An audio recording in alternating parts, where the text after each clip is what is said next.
बाजार बोलता है। इसमें एक बार देख लेते हैं आज एफआईएस का डेटा और क्या कुछ रहा एफआईएस की तरफ से आज मार्केट कल के सत्र में मार्केट में। तो एफआईएस ने करीब 11,111 करोड़ की बाइंग की है और डीआईएस ने करीब 2,518 करोड़ की बाइंग की है। एफआईएस की जो बाइंग है उसमें निफ्टी की जो थोड़ी बहुत चेंजेस थे और बहुत जो चेंजेस हो रहे थे उसका एक इम्पैक्ट भी देखने के लिए मिल रहा है। साथ ही अगर देखें ग्लोबल इंडिसेस का हाल तो वहाँ पर किस तरह का रुझान देखने के लिए मिल रहा है। तो ग्लोबल इंडिसेस में देखें तो सारे लाल निशान में।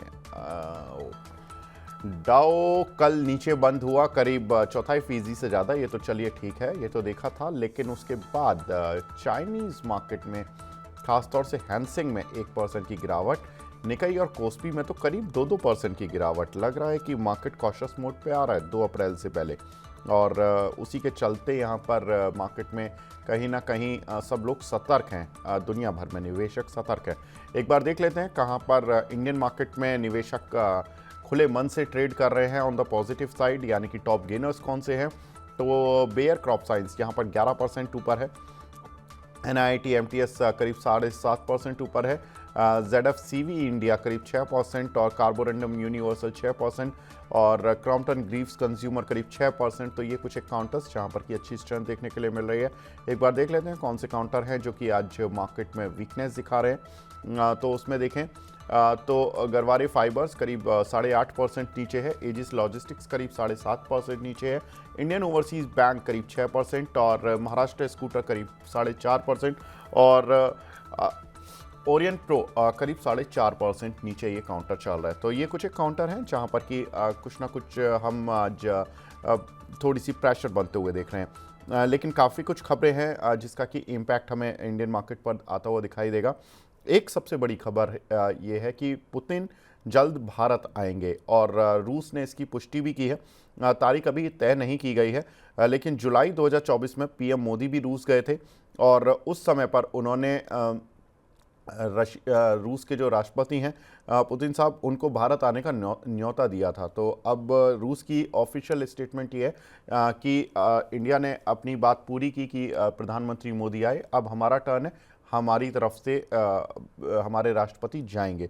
काम शुरू हो चुका है, तैयारियां शुरू हो चुकी हैं, केवल तारीख आना तय है।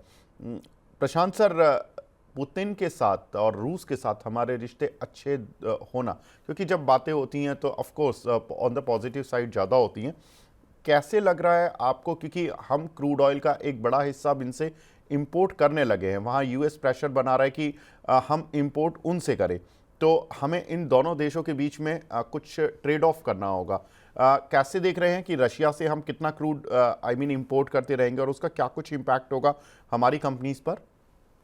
फिर ओवरऑल आई थिंक 2 महीने पहले ही अपने जो फॉरेन एक्सटर्नल मिनिस्टर हैं उन्होंने बोल दिया है कि जब यूएस ज्यादा ड्रिल करेगा क्रूड के लिए and we will always be buyer with any of the this continent with a better price. तो जैसे ग्लोबल कमोडिटी है, it will have its own impact, but जिस तरीके से अगर हाई प्रोडक्शन बनता है और सप्लाई ज्यादा होता है तो प्राइस बेटर नीचे ही आएगा और इंडिया के लिए बहुत बेटर होगा। और Indian market is always a big importer. अगर उसका अपना जो बिल कम हो जाता है तो indirectly it is very beneficial for economy as well as the companies. But जिस तरीके से रूस अभी जो इंडिया में आ रहा है तो that shows to the world कि इंडिया इज गेटिंग स्ट्रॉन्गर। और जिस तरीके से हम लोग सोच रहे हैं अगले 5 साल 10 साल में जो top 3 country in the world बनना है with respect to the GDP, with respect to the valuation of the country, तो I think that is on the way, on track. तो आई थिंक ओवरऑल ये जो मीटिंग है India में आना, it will have a lot of positive impact both on the economy as well on the sectors.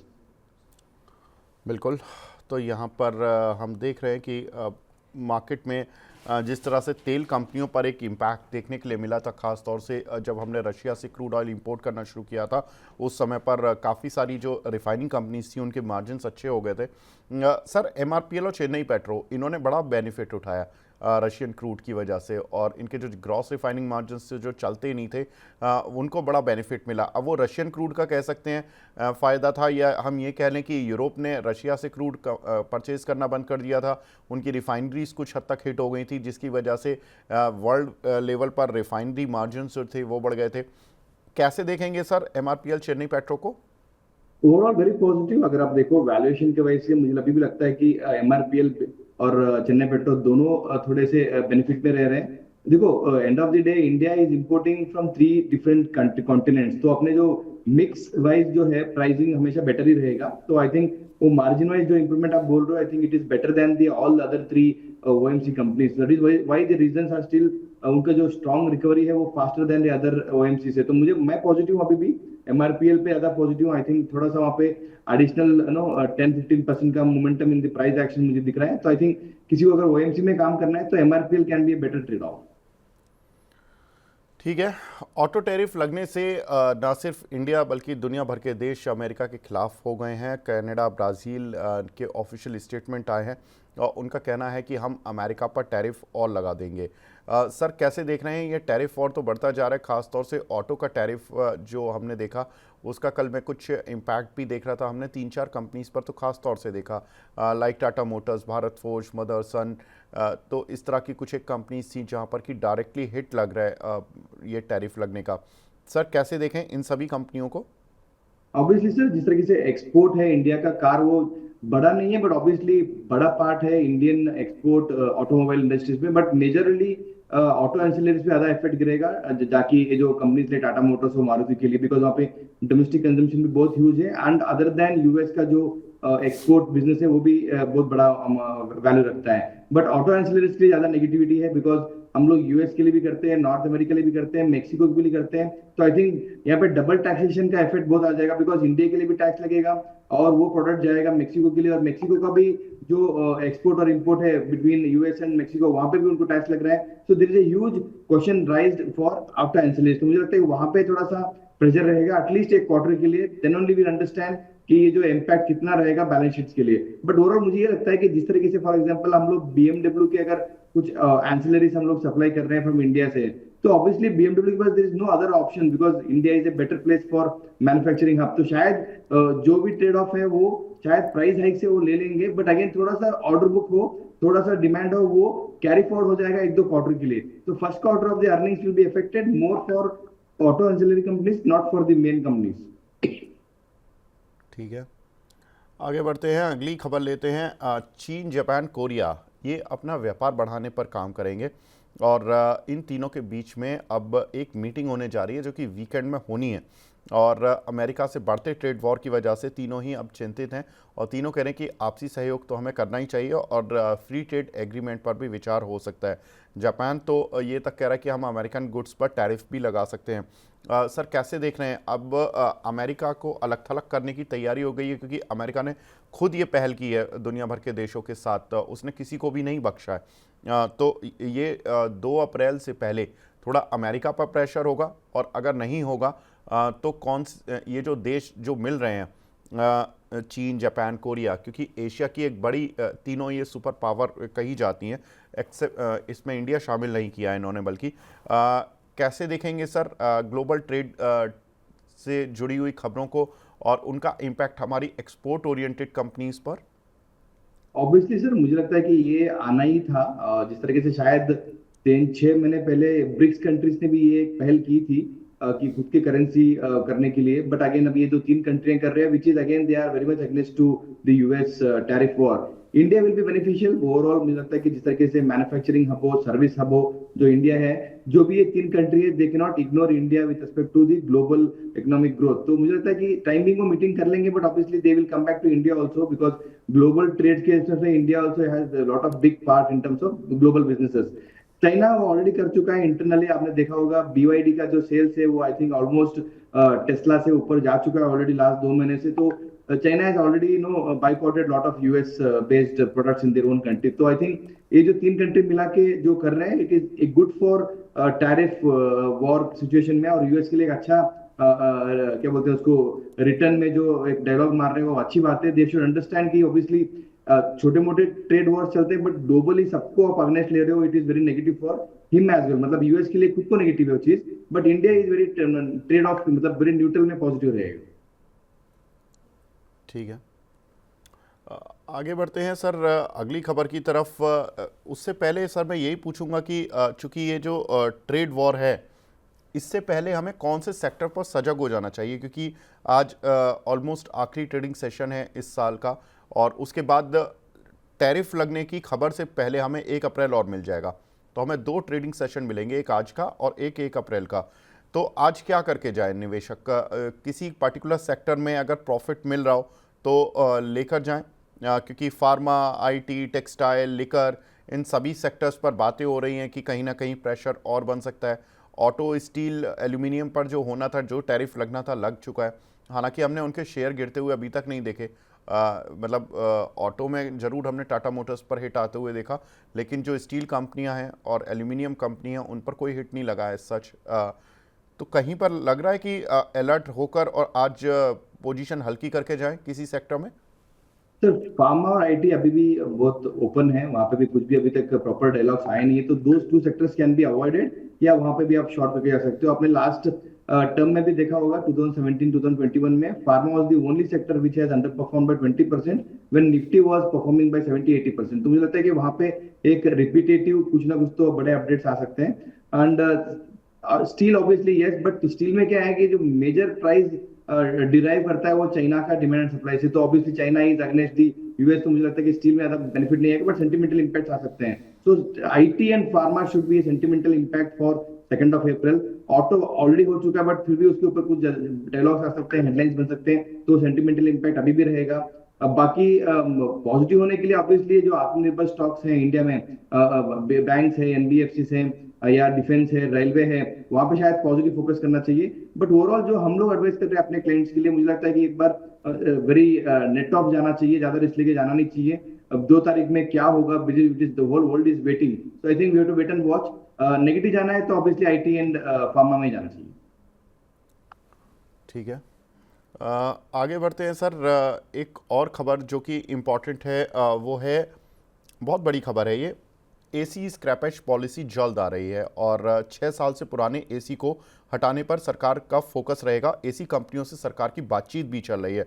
पुराने AC के बदले नए एसी खरीद पर रहेगा जोर, और वो इसलिए क्योंकि पावर की खपत और कार्बन एमिशंस को कम करने के लिए सरकार कोशिश कर रही है कि ऐसा होना चाहिए देश में। और भारत में अगर देखें तो अभी करीब 5 करोड़ एसी यूनिट लगी हुई हैं और भारत में 20% से कम घरों में एसी लगे हुए हैं। एसी के चलते अभी भारत में करीब 60,000 मेगावाट का पावर कंजम्पशन होता है। लेकिन सरकार को चिंता है कि जो एस्टीमेट्स हैं 2030 तक ये माना जा रहा है कि एसी के चलते भारत देश में करीब 1,40,000 मेगावाट की पावर खपत हो जाएगी, यानी कि हमारी जो कुल डिमांड होगी उसका 1/3 जो पावर होगी वो केवल एसी ही पर स्पेंड हो जाएगा। तो ये एक थोड़ा सा प्रॉब्लम लग रही है, जिसकी वजह से भारत सरकार थोड़ी सी चिंतित है और कार्बन एमिशन हमें अपने देश में कम करना भी है, तो इसलिए भारत सरकार काफ़ी सीरियस हो रही है। 2024 में अगर देखें तो एसी की बिक्री 27% बढ़कर करीब 1.4 करोड़ यूनिट रही है 2023 के मुकाबले। प्रशांत सर, ये कितना बड़ा रिफॉर्म कह सकते हैं, क्योंकि जितनी भी ये वाइट गुड्स कंपनियां हैं, एसी कंपनियां हैं, इनके लिए अगर ये स्क्रैपेज पॉलिसी आ जाती है तो इनकी सेल्स पर तो सीधा सीधा बूस्टर मिलेगा। अब इसमें सरकार 2 तरीके से विचार कर रही है, जिस पर बात हो रही है कि जो कस्टमर एसी अपना लेकर आता है, पुराना एसी कंपनी के पास, तो कंपनी को बेनिफिट दिया जाए और वो पास ऑन करे कस्टमर को, या उस कस्टमर को डायरेक्टली सरकार बेनिफिट दे उस स्क्रैपेज पॉलिसी के तहत। लेकिन अल्टीमेटली जो सेल होगी वो तो कंपनी की ही बढ़ेगी नए एसी को लेकर। तो सर कैसे देख रहे हैं इस रिफॉर्म को एसी कंपनियों के लिए? वेरी पॉजिटिव सर, मैं ऑलरेडी 2 दिन पहले से इस पे ट्रैक कर रहा हूँ, and we have generated a theme for this also. Epack was the one stock which we recommended to our clients 2 days back. तो मतलब ये रीजन से मुझे लगता है कि जो व्हाइट गुड मैन्युफैक्चरिंग ईपैक है, या अंबर एंटरप्राइज है, या पीजी इलेक्ट्रोकास्ट है, वो स्टॉक में ज्यादा मोमेंटम आना चाहिए, because they are outsourcing for the all the big brands in India right now. But overall sector के लिए ये पॉलिसी शायद थोड़ा टाइम लगेगा आने के लिए, बट ऑब्वियसली जो विजिबिलिटी है बहुत स्ट्रांग हो जाएगी for companies like Blue Star and Voltas और any other companies which are listed in the AC space. Very positive sir, but I think government will take lot of time, because ये इतना easy नहीं है replace करने का, और उसके जो स्ट्रक्चर्स वो बोल रहे हैं वो कितना बेनिफिशियल होगा कि कस्टमर को डायरेक्ट बेनिफिट मिले वो चीज, तो वो फोकस करना चाहिए। And I think it's a big reform for the sector, और indirectly benefiting the power sector की, वहां पे थोड़ा सा वो जो प्रेशर है फॉर एडिशनल डिमांड वो भी कम हो जाए। बिल्कुल। तो यहाँ पर सर जो एसी मैन्युफैक्चरर हैं जो आपने बताया, कुछ एक कंपनीज आपने जैसे एम्बर एंटरप्राइजेस वगैरह बताई, लेकिन जो एसी मैन्युफैक्चरर हैं like Voltas, blue star, Whirlpool और हेवल्स, इनमें सबसे बेहतरीन कौन सा लग रहा है आपको? So Voltas would be better for me because fundamentally बहुत strong company लग रहा है valuation wise भी. I think that would be the preferred stock for me. But मैं अगर जाना चाहता हूँ तो I would like to have EPAC first because वहाँ पे मुझे हाई volumes growth आएंगे और उनके पास वो कैपेसिटी भी है वो सर्विस करने के लिए, तो प्रिफरेबली EPAC रहेगा. अगर डायरेक्ट जो फ्रंट लाइन सेल्स है वो वोल्टास रहेगा. ठीक है, तो फ्रंटलाइन सेल्स में वोल्टास, और अगर उसका एक बेनिफिट देखें तो ईपैक में, और ईपैक में आज अपर सर्किट लगा हुआ है तो 5% कल का। से लग रहा है. अच्छा, वेरी नाइस। तो ये तो ज़बरदस्त स्टोरी है सर, और ये बड़ा रिफॉर्म है। काफ़ी समय से इस सेक्टर को लेकर कोई बज़ नहीं था और अचानक से बज़ क्रिएट हो गया है मार्केट में। तो ईपैक में एक अच्छी देख सकते हैं आप 630-20 से ये गिरा है काउंटर, और अब एक अच्छा कंसोलिडेशन होकर ये काउंटर अच्छी स्ट्रेंथ दिखाने की कोशिश कर रहा है। 368 पर चल रहा है, और यहाँ पर एक अच्छा खासा रुझान देखने के लिए मिला है पिछले 2-3 ट्रेडिंग सेशन से। Very nice sir. आगे बढ़ते हैं अगली स्टोरी पर। अगली स्टोरी है सर, F&O एक्सपायरी पर सेबी का आदेश आ रहा है। वो कह रहे हैं कि एक्सचेंजेस से कि भाई आप 2 दिन चुन लीजिए, या तो मंगलवार या बृहस्पतिवार, और इसी में एक्सपायरी करिए F&O के जो भी सौदे होते हैं, क्योंकि हर एक्सचेंज अपने अलग इंडेक्स के लिए अलग एक्सपायरी कर रहा है। तो उससे एक ट्रेडर के मन में और दूसरा ब्रोकर्स के लिए थोड़ी परेशानी हो रही है कि एक एक्सपायरी मंडे हो रही है, एक ट्यूसडे हो रही है, बैंक निफ्टी इस दिन एक्सपायर होगी, निफ्टी इस दिन एक्सपायर होगी, स्टॉक फ्यूचर इस दिन एक्सपायर होंगे, और निफ्टी नेक्स्ट 50 इस दिन एक्सपायर होगी। तो बड़ा कन्फ्यूजन सा हो गया सर। तो एक्सचेंज ने फाइनली इस बात को सुना है। ये कितना इम्पैक्टफुल डिसीजन होगा सेबी की तरफ से, और इसका क्या कुछ इम्पैक्ट होगा सब बड़े ब्रोकर्स पर और बीएसई जैसे एक्सचेंज वाले शेयरों पर? Sir overall positive impact he है. जिस तरीके से लास्ट 15 डेज बैक एनएससी ने बोल दिया कि हम लोग मंडे कर लेंगे, तो आपने देखा ही होगा बीएसई में एग्रेसिव सेल ऑफ हो चुका था, 8 से 10% नीचे गिर चुका था. और कल जो इमीडिएटली सभी ने बताया कि you can not do that, तो एनएससी ने उसको होल्ड कर दिया बिकॉज अप्रैल से ही चालू होने वाला था मंडे एक्सपायरी. तो obviously it is very beneficial for BSE because उसका मार्केट शेयर जो है फ्यूचर एंड ऑप्शन में कंपेरेटिवली एनएससी से कम ही है. तो ऑब्वियसली अभी जो ये जो लेवल प्ले ग्राउंड बन जाएगा, दोनों के लिए सेम ग्राउंड बन जाएगा, that will be very beneficial for BSE to acquire lot of market share with respect to FNO options. But brokers के लिए और मार्केट में जो पार्टिसिपेशन है उनके लिए वो बेनिफिट ही रहेगा कि एक ही दिन कर देंगे, तो मतलब जहां पे ट्रेड मैक्सिमम वॉल्यूम्स मिलता है, जहां पे आर्बिट्रेज मिलता है, वहां पे काम करने के लिए. But it is good for capital market stock. तो आप देखोगे लास्ट 2 दिन से ना आपको कैपिटल मार्केट स्टॉक जैसे एंजल हो, जेएम फाइनेंशियल्स हो, मोतीलाल ओसवाल हो, सब चीजें थोड़ा से स्टेबल होकर पॉजिटिव होना चालू हो चुके हैं. तो we are very positive on that capital market stocks for regarding this exchange rules. ठीक है, तो यहाँ पर एक्सचेंजेस को तो फ़ायदा मिलेगा ही, और इनफैक्ट ब्रोकिंग कंपनीज के लिए भी ये थोड़ा सा पॉजिटिव ही है, क्योंकि एक जो इन्वेस्टर के मन में कि या ट्रेडर के मन में जो ट्रेडिंग करते हैं F&O में, उनके लिए बड़ा कन्फ्यूज़न रहता है कि कौन सी एक्सपायरी किस दिन होगी, और हर महीने तारीख वो डेट चेंज हो जाता है। ऐसे करते करते तो सर कंपटीशन में कि मैं जब पीछे किसी से बात कर रहा था तो उन्होंने बताया कि मंगलवार की जगह सोमवार इसलिए कर रहा है एनएससी क्योंकि उनको लगता है कि बीएससी के जो इंडेक्स की फ्यूचर की एक्सपायरी वो मंगल की है, तो हम पहले कर लेते हैं, तो हमारा सारा वॉल्यूम हमारे पास आ जाएगा, जिनको रोल ओवर करने वो मंडे कर लेंगे। तो सर ऐसे करते करते तो एक दिन ऐसा हो जाएगा कि पोजीशन एक्सपायरी पहला दिन कॉन्ट्रैक्ट शुरू होगा और एक्सपायरी भी 2-4 दिन में ही हो जाएगी, ये वीकली बन जाएगा। Anyway sir, this is good कि आपने बताया कि यहाँ पर ब्रोकिंग कंपनीज के लिए राहत है। अगली खबर सर लेता हूँ मैं। भारत इस बार बोरोइंग कम करने वाला है पहले हाफ में, यानी कि अब नया फाइनेंशियल ईयर शुरू हो रहा है अप्रैल से, और अप्रैल से सितंबर का जो पहली छमाही रहती है H1 FY26 जिसको हम बोल सकते हैं पहली छमाही, उसमें 8 लाख करोड़ का कर्ज लेगी भारत सरकार। बजट में जो लिमिट तय की गई थी वो पूरे साल के लिए तो 14,82,000 करोड़ रुपए की गई थी, लेकिन जो फर्स्ट हाफ होता है उसमें मेजर बोरिंग की जाती है। तो जो कर्ज की लिमिट थी पहले हाफ के लिए वो 8.4 लाख करोड़ थी, उससे कम ही गवर्नमेंट जो है वो अब कर्ज लेने वाली है। पिछले साल इसी छमाही में यानी कि अप्रैल से सितंबर में भारत सरकार ने 7.4 लाख करोड़ का कर्ज लिया था। सर अगर बॉन्ड मार्केट में देखें तो इससे काफ़ी उथल पुथल होती है कि जब बोरिंग कम होती है तो थोड़ा सा बॉन्ड यील्ड सॉफ्ट हो जाती हैं और बॉन्ड प्राइसेस जो होते हैं वो थोड़े से ऊपर आ जाते हैं। हम देख भी रहे हैं कि जो पीएसयू बैंक्स हैं उनमें स्ट्रेंथ बनती हुई दिखाई दे रही है। फॉर एग्जांपल पीएनबी, मैं कल से, क्योंकि मेरी स्क्रीन पर एक दो ही शेयर लगे हुए हैं पीएनबी और एसबीआई जैसे, इनमें अच्छी स्ट्रेंथ देखने के लिए मिली है पीएनबी जैसे शेयरों में, क्योंकि बॉन्ड यील्ड का जो सबसे ज़्यादा बेनिफिट मिलता है इनकी ट्रेजरी इनकम पर मिलता है। कैसे देख रहे हैं सर पीएसयू काउंटर्स को? Very positive sir. जिस तरीके से आरबीआई भी सपोर्ट कर रहा है, गवर्नमेंट भी सपोर्ट कर रहा है कि जो इंडियन इकोनॉमी में लिक्विडिटी बढ़े, और जिस तरीके से बॉन्ड बाइंग जो चल रही है इंडिया का जो एक्सपेंस है उसमें, तो that is also helping lot of PSU bank to review.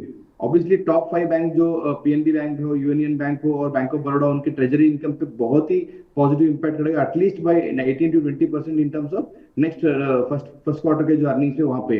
तो ओवरऑल पॉजिटिव ही है। बट जिससे आपने बताया कि फर्स्ट हाफ में गवर्नमेंट का जो लोन बुक बढ़ रहा है, दैट इज मोरली फोकस कि वो कैपेक्स भी अच्छा करें।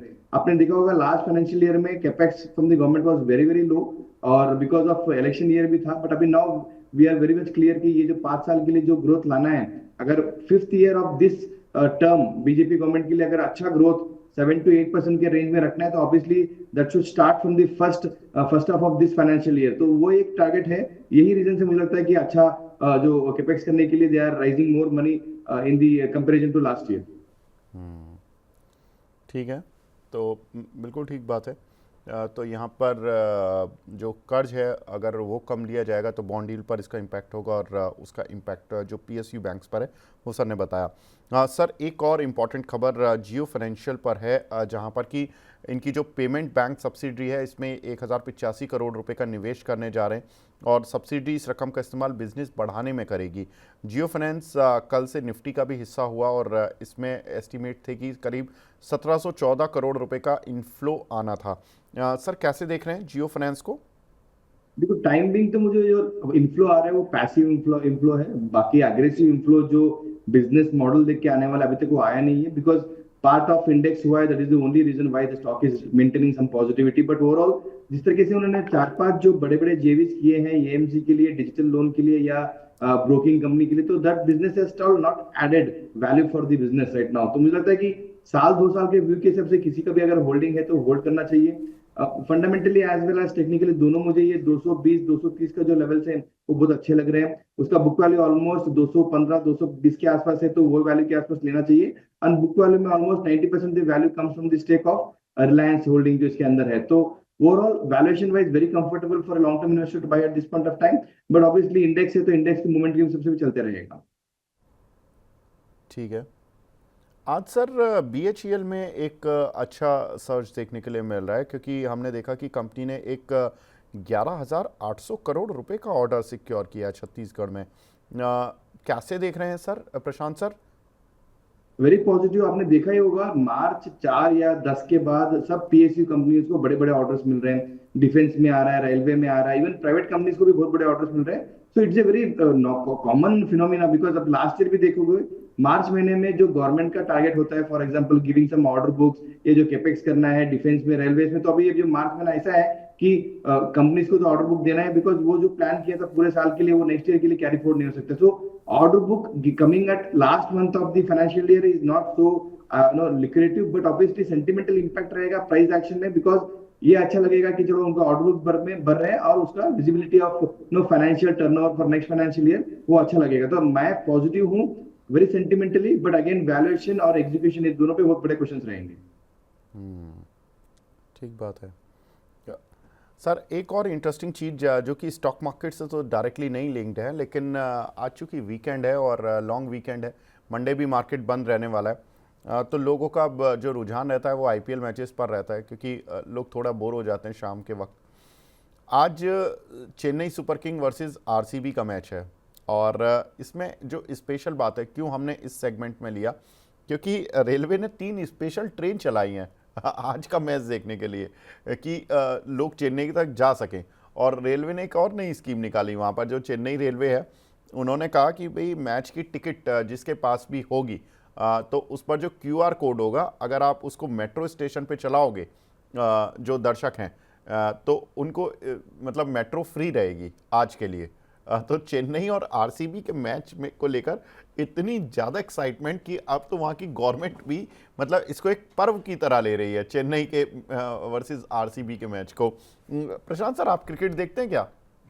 Very very big fan of Mumbai Indians, but जिस तरीके से मेरा बर्थ है, मैं साउथ इंडियन हूँ, तो मुझे लिए दो RCB है, बिकॉज वहां से आता हूँ मैं।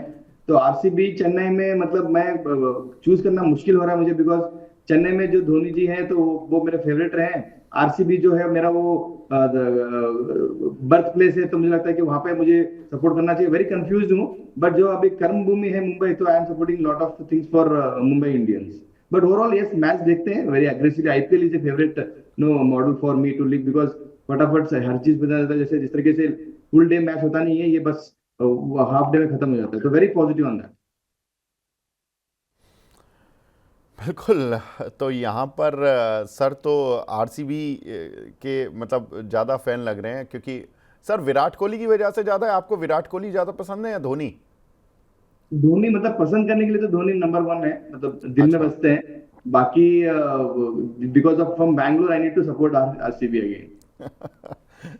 मतलब जीते कोई भी, अगर धोनी जीत गए तो धोनी की टीम जीत गई तो चलिए धोनी जीत गए, और अगर RCB जीत गई तो यहाँ तो मतलब आपका बर्थ प्लेस है, तो इसलिए आपको RCB ज़्यादा पसंद हो गया। Very interesting. लेकिन ये सर बड़ा मतलब एक मैच ना हो गया, ये मतलब ऐसी चीज़ें हो गई कि जहाँ पर कि गवर्नमेंट इतना ज़्यादा इन्वॉल्व हो रही है चेन्नई में। मतलब मुझे एक फ्रेंड बता रहे थे कि जब लास्ट टाइम अभी 1-2 साल पहले बीच में भी there is a lot of Chennai, टचल विद। जब चेन्नई ने IPL जीता था, तो वहाँ पर नेक्स्ट डे उनके ऑफिस में स्क्रीनिंग रखी गई, पूरे दिन छुट्टी थी, और एक पिक्चर हॉल में वो पूरा मैच दोबारा से प्ले किया गया, और उनके खाने पीने पार्टी टाइप उनके लिए अरेंजमेंट्स किए गए। मतलब वो मैच सब लोग दोबारा देख रहे हैं, सबको पता है कि हम जीत रहे हैं, और उसके बाद वो सारा कुछ माहौल पैदा किया गया। मतलब इतना ज़्यादा क्रेज सर। क्रेज के पीछे एक रीजन है, बिकॉज चेन्नई और बैंगलोर के बीच में जो पानी का भी जो विवाद है, तो वहां पे भी उनका एक टेंशन चलता है बिटवीन टू स्टेट्स। तो अगर उसमें चेन्नई जीत जाता है तो obviously it will be celebrated like as good as we won as India. तो उनके लिए वो बहुत प्राउड है, तो वो हिसाब से बहुत अग्रेसिवली उसको एंजॉय करते हैं।